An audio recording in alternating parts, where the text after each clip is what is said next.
Hello po, magandang hapon. Kamusta po kayo? Sana po ay okay lang. At ayan po pala yung mga pinitas kong mga okra at meron din po akong talbos ng kamote. Ayan, masarap po ito sa mga salad, lalo na pag may bagoong na isda. Ito po yung mga okra na tanim ni Auntie at medyo magulang na po kasi ang hirap na po niyang tanggalin kaya inikot-ikot ko na po siya para mapitas. Ayan o. At ito po yung mga tanim ni Auntie. Ayan, sipag niya pong magtanim. Yung iba pong okra, kinuha ko na po talaga kahit magulang na kasi hindi daw po yan pwede na pagulangin nyo po yung mga bunga ng inyong mga pananim kasi hindi na raw po yan magbibigay ng maraming bunga sa susunod. Kaya ayan, pinangtatanggal ko na. At ang sabi nila, 45 days daw po, pwede ka nang mag-ani ng okra. Totoo ba?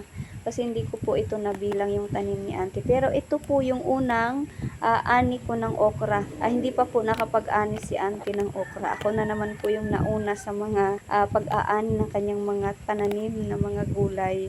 At kami po ay nagpapasalamat kay Auntie Victoria sa kanyang kasipagan talaga. At ayan yung mga okra na aking napitas kanina. Sobrang dami na, 'di ba?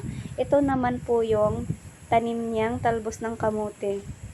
Masarap po ito sa salad, lalo na po pag may bagoong isda kayo. Meron po kaming bagoong na isda kasi po si Kuya Castel ay meron po siyang ginawa. Ang sobrang sarap po ng kanyang pagkakagawa doon sa bagoong na isda talaga.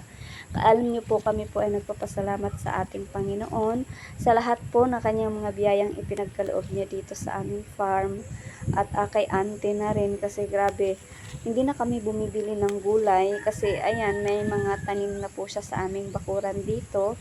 Libre na po kami sa gulay. Medyo malayo po kasi kami sa mga palengke kaya talagang mas maigi na po talaga na meron kaming mga tanim dito sa farm. At ayan po yung mga nakuha ko.